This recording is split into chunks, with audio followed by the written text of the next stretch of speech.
It was May 1st, 1991. A quiet morning in the town of Fermoy, County Cork. Birds chirping, streets calm.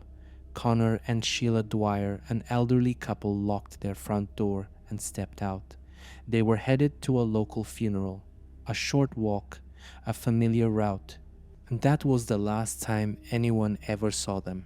No witnesses, no phone calls, no sightings confirmed, no trace of their white Toyota Cressida. Nothing. They simply vanished. No bodies, no crime scene, no answers even 3 decades later, just silence, just questions. This isn't fiction. This isn't a cold case lost to time. This is one of Ireland's most baffling true disappearances, and it happened in broad daylight. No ransom notes, no financial trail, just two people gone. And today, we're digging into the mystery that's haunted Fermoy for over 30 years.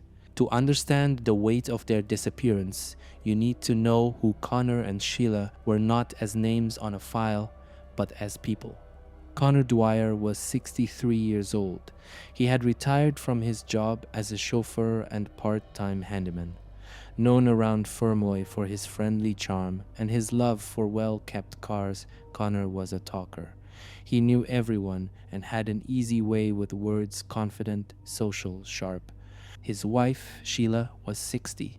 Quiet, devout, kind. She attended church regularly and kept to herself more than Conor did. Together, they had no children, but their marriage was described as stable and affectionate by those who knew them. They lived on Chapel Hill, a peaceful neighborhood in Fermoy. Their home was modest but well maintained, and there were no reports of financial stress, no disputes with neighbors, and no obvious troubles in their lives. They were part of the rhythm of the town. Familiar, predictable, respected. That's what makes what happened next so deeply unsettling. These weren't people living dangerously or hanging around the wrong crowd.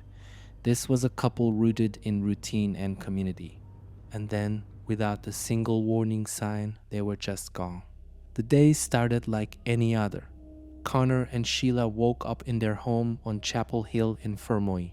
They got dressed, ate breakfast, and prepared to attend a funeral, reportedly a service at St. Patrick's Church, just a short walk or drive from their house. They left their home sometime that morning. Eyewitnesses confirmed they were seen walking together. Conor was described as wearing a light jacket. Sheila was said to be in conservative clothing as usual. No one saw them at the church. No one saw them on the streets after that. And most importantly, their white Toyota Cressida was also never seen again. That same evening, when they didn't return home, their friends grew worried. The funeral had ended hours earlier. By nightfall, no one had seen or heard from them. The next day, May 2nd, the alarm was raised. Gardaí entered the Dwyers' home. Nothing was out of place. No signs of forced entry. No violence. Their house was perfectly tidy. The bed was made. Dishes were clean. There was food in the fridge. It looked like they had stepped out for an hour and never came back. Not a single clue. Not a note. No activity on bank accounts. No trace of the car on road cameras. Just complete disappearance. And in a small Irish town where everyone notices everything, that kind of silence is deafening. Once the Dwyers were officially reported missing, the search began fast, but answers didn't follow. Gardaí launched a missing persons investigation on May 2nd, 1991.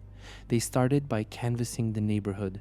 Every neighbor, every shop, every pub, every churchgoer who might have seen them that day. But no one had any solid information after the couple left their home. Next came the ground search.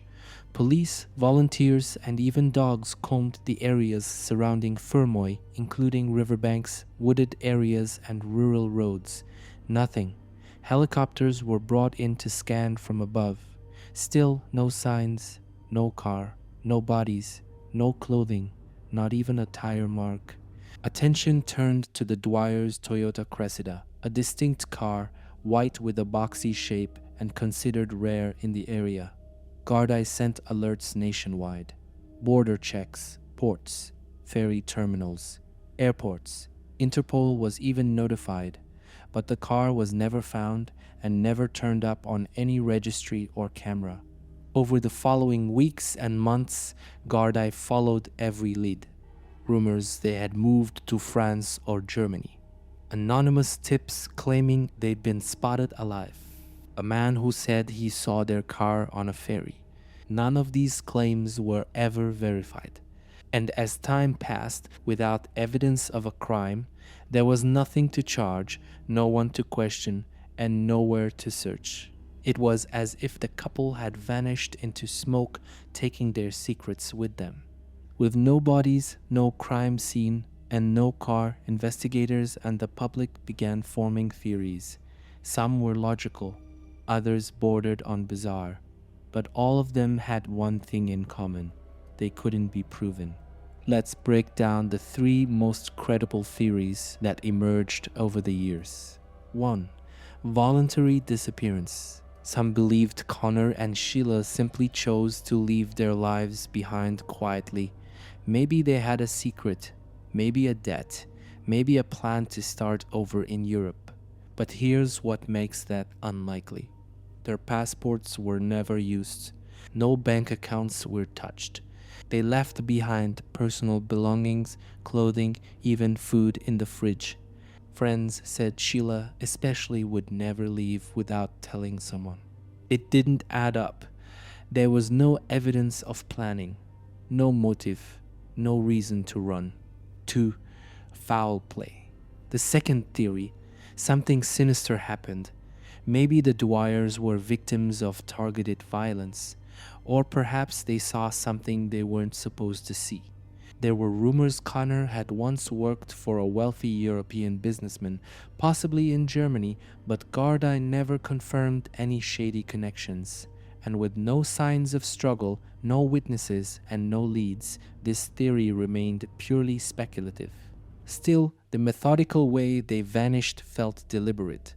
Some suspected they were murdered and their car and bodies hidden too well for discovery. 3. Tragic accident.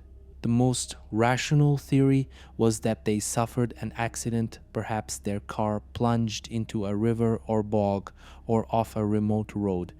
But over 30 years later, with multiple deep water searches, road surveys, and hundreds of miles searched, not even a scrap of the Toyota Cressida has ever been recovered.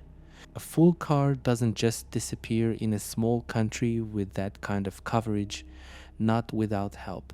Each theory brings a possibility, but none of them bring closure. And maybe that's what makes this case so terrifying. You'd think the sudden disappearance of a well-liked couple in a quiet Irish town would dominate headlines for months, but strangely it didn't. At the time, media coverage of the Dwyer's disappearance was minimal. A few local papers ran brief stories. National outlets mentioned it in passing, but there was no major outcry, no televised appeals, no national campaign to find them, no pressure on Gardaí to dig deeper. Locals in Fermoy were stunned. People spoke in whispers. Neighbors began locking their doors.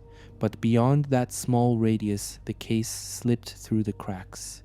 Over time, it became a ghost story, more than a police file, something people remembered, but didn't talk about.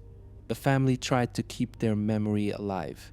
Friends placed small ads, made inquiries, followed false leads, but there were no memorials, no graves, no anniversaries covered in the press. It was like Ireland quietly decided to move on. Years passed. The files gathered dust. New detectives came and went. Every few years, a podcast or blog post would revive the story, and then it would go cold again. Even as Ireland modernized its forensic systems and reopened cold cases, this one stayed frozen in silence. In the absence of evidence, people filled in the blanks, and the Dwyers were forgotten by everyone except those who loved them. More than 30 years have passed since Conor and Sheila Dwyer vanished, and still the mystery stands untouched. In the early 2000s, the Garda Cold Case Unit reviewed the file. They re interviewed a handful of neighbors, checked for any updated forensic methods that could be applied, and scanned vehicle records across Europe, but came up with nothing new. Their white Toyota Cressida remains missing from all databases, including international stolen vehicle registries. Not a single frame of CCTV, no traffic stop, no recovered VIN number. It's like it evaporated. Over the years, multiple Gardaí have admitted that this case is one of the strangest and most frustrating in the country's modern history. But they also say without new information, it's impossible to proceed. And there's another problem. Almost everyone involved is either dead or elderly. Conor and Sheila's few remaining relatives are now in their 70s or 80s. Many original investigators are retired. Friends and neighbors who might have noticed something, gone. Time hasn't just made the trail cold, it's buried it. And still, once in a while, someone brings it up in a pub or online. Whatever happened to the Dwyers, a case that haunts the town like a fog, never thick enough to see clearly, never gone long enough to forget. It's one thing to die, it's another to be forgotten. But the Dwyers, they disappeared from life itself as if reality hit delete. No arrests, no remains, no trace of a car, no public outcry, no funeral, no closure. In Fermoy, people still talk about that couple who went out one morning and never came back, but they talk in low voices like the mystery might be listening. And maybe that's what makes this case so deeply haunting. Not just the vanishing, but the silence that followed it. It's the kind of story that feels unfinished, like the last page was ripped from the book. We can speculate, we can map theories. But at the end of the day, we're still asking the same questions the Gardaí asked on May 2nd, 1991. Where are Conor and Sheila Dwyer? What happened on that quiet road in Fermoy? And why hasn't anyone come forward? If you lived in Fermoy in 1991, if you saw something, heard something, even suspected something, speak. Because until someone does, this case will stay what it is. A ghost story. Written in real names, carried by real grief, and still, after all these years, unsolved.